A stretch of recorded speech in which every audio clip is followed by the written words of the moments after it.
Today on CityCast Philly. Philadelphia salutes its favorite son, Rocky Balboa. Yep, so many people love Rocky, played by actor Sylvester Stallone. I'm speaking with someone who's been asking, why do we love this fictional boxer, and why did we give him a statue? It's Tuesday, January 17th, 2023. I'm Trenae Nuri, and this is CityCast Philly.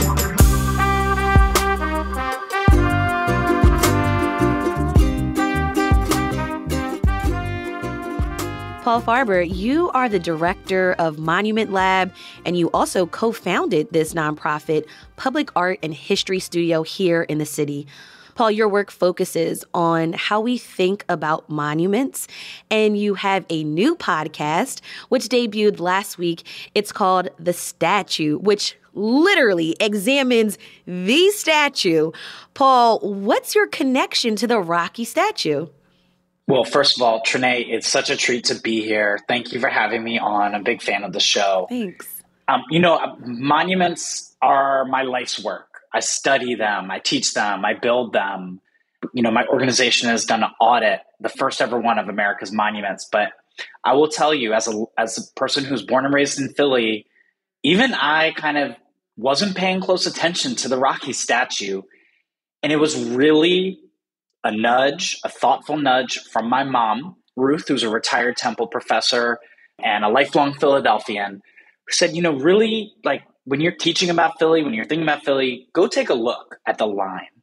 And that was really my starting point. It was almost 10 years ago. Started just paying attention to the line at the statue. And a few years ago, right before the pandemic started, I decided to kind of start researching a biography of the statue as told through the line.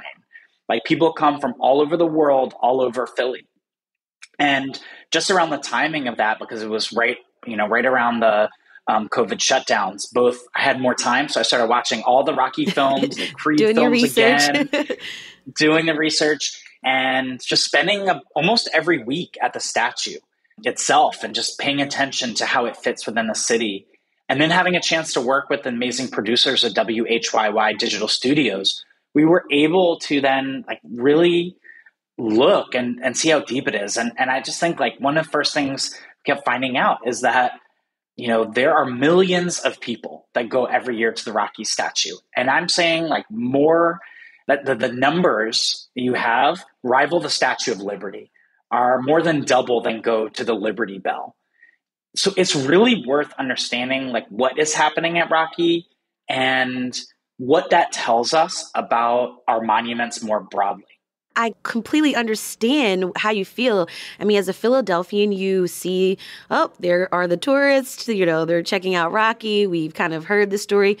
But the folks outside of Philadelphia, why do you think they're so connected to the Rocky story? As I said, it seems at first a little bit like it's a tourist story, though I have to say, growing up in Philly, we heard, I think I say this in the first episode, we heard the soundtrack everywhere we went. That's gym class. We go to exactly Eagles games. Right. If you want to call people to attention in this city, you could do an Eagles chant, or you can do the Rocky song. And what's fascinating is that's true many other places in the world. I've been in a cab in Germany, and the cab driver and trying their best to communicate asks where I'm from, and I say Philly, and they start singing the Rocky song. And so I think what is really fascinating to me is that this is a story of the ultimate underdog. And we're a city that, we wear our heart on our sleeve, and we struggle and triumph through that. I think what's really fascinating is there is some history to this. We interview in the series the author Laura Holtzman, who put out a book with Temple called Contested Image, and she broke down all these milestones that, when you see the history, are fascinating. The fact that the memorable scene at the art museum steps, one of the reasons we remember it so well is because they used new technology at the time, the Steadicam. It It was the first film that ever used a Steadicam, invented by Garrett Brown. He's the same guy who invented the camera that goes over football stadiums, or the diving cam that you get to see at the Olympics. So like just capturing the motion, making it feel like we were running alongside the Rocky character, that's one of the reasons. But then of course, like this statue, which was created as a prop for the third Rocky, we heard a great clip of, they could have used styrofoam or some kind of temporary material, but the director of that film was Sylvester Stallone, also the star. They worked with the fine artist, A. Thomas Schomburg, and made it in bronze and really planned for it. We spent time with the artist, Thomas Schomburg, during the podcast to really understand that. And so you have all of these different converging points. And I think that like part of this also that we can't ignore is that Rocky is a fictional white working class hero in a city which has a rich boxing history, many of whom have been Black boxers. And so that's something we really try to pull out in the series as well, spending a lot of time in particular on the story of Joe Frazier, to really understand what stories are being told and what stories are out of the spotlight when we're thinking about Rocky. Right. And like you just mentioned, we are celebrating a Philadelphian who never lived. So why don't we celebrate the late boxer Joe Frazier as much as we celebrate Rocky? Yeah, it's a great question. And there's lots of reasons. And I want to be really clear that Joe Frazier is remembered in the city. There is a bronze statue of him that went in after his death in 2011. It was installed in 2015. It's at the Xfinity Sports Live down by the stadiums. There's a street in his name, and there's a boxer's trail that commemorates him and other boxers in the city. But his face isn't on tour buses, and there's not the souvenirs. And I think there's a number of reasons that we try to explore in the podcast and really ask biographers and historians. And just one is very clearly that when, and this is looking at the whole monument landscape, that our monument landscape disproportionately celebrates white male figures. And that's something that our organization has pointed out, but you don't need an audit to tell you that. You just walk down the street and see it.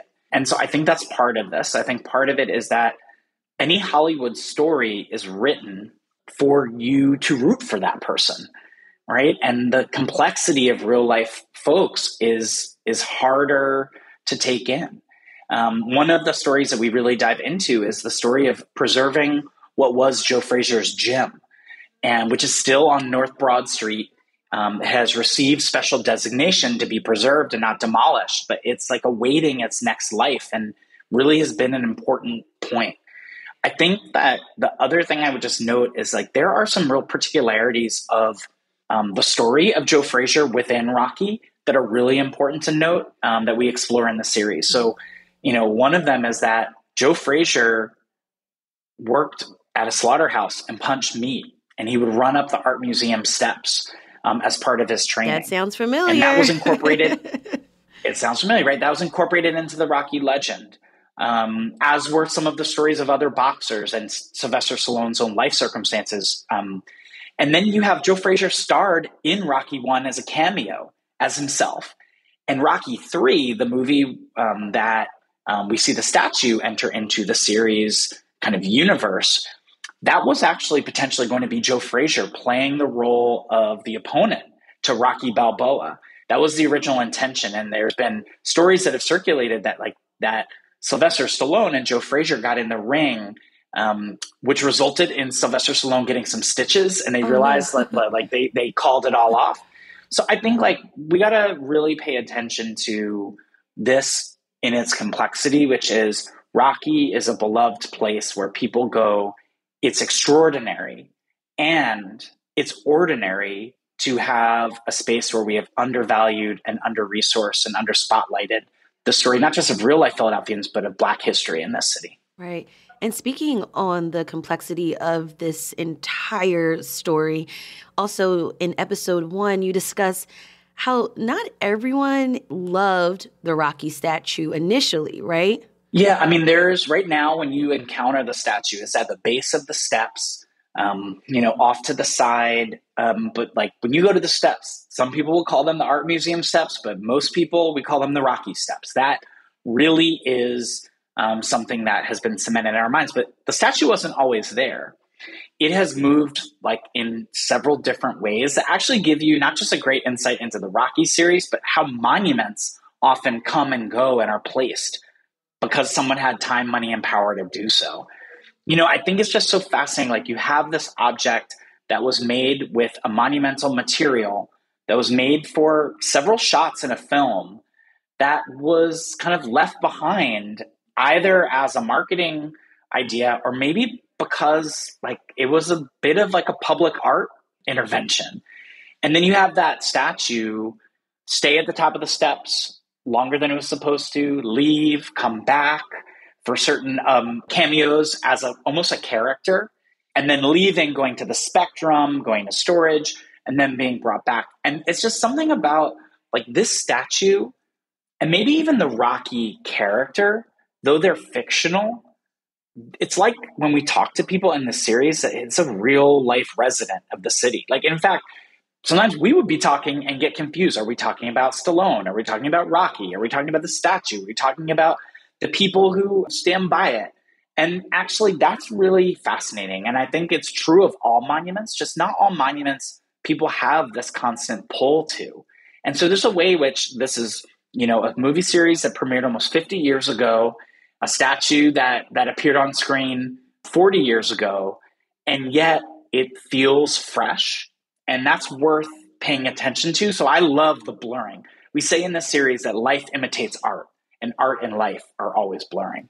So obviously the star of the show is Rocky. Philadelphians know a lot about the story. So what are other conversations that you're going to cover in your series? I think that this is a series that, of course, like the statue is the centerpiece. It's the biography. But to tell the biography, we want to know about the people who make meaning around the statue, whether those people love Rocky, are inspired by boxing, or do their own thing. And so that includes people who are neighborhood advocates in South Philly and Kensington, public artists, people who make monuments for a living. And of course, as you hear in the first episode, the story of people who make the pilgrimage to Philly. One man who we profile, Hasib Payab, who fled the Taliban in Afghanistan and chose Philadelphia because of the Rocky story, and had this moment when he got to the city where he really spent time at the statue in order to kind of find his sense of place. So this is a biography that gives you those details in history, like, well, why did the statue come out this way? And what are these other kind of like funny or funky moments in the history of the series? But also it's a portrait of people. And that's ultimately what monuments should be thought of. They're portraits of people. They change over time and we change them. So this story, the statue, is really a composite portrait of Philadelphians in the past and present, and hopefully gives us a glimpse of where we're headed as well. Paul Farber, director of Monument Lab and host of the Statue podcast, produced by WHYY Digital Studios. Thank you so much for joining me on CityCast Philly. Trinae, thank you so much for having me. You can check out the latest episode of the Statue podcast wherever you listen to CityCast Philly. We'll have a link in our show notes.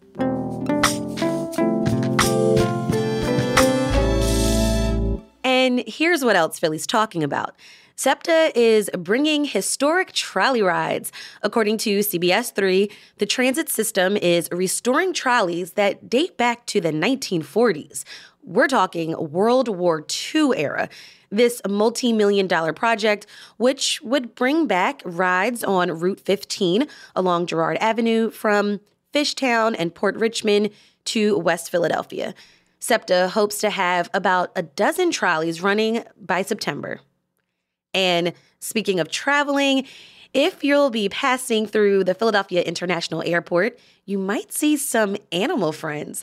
According to Philly Voice, the Philadelphia Zoo is bringing their animal ambassadors, a tortoise, armadillo, and a lizard, to the airport as part of a monthly educational program.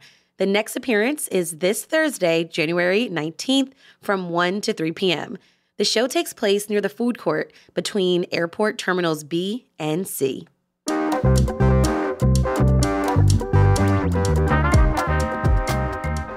That's all for today here on CityCast Philly. If you enjoyed this convo about the Rocky statue, rate the show, leave us a review, and hit that subscribe button. Be sure to sign up for our morning newsletter too. It's called Hey Philly. We'll be back tomorrow morning with more news from around the city. Bye.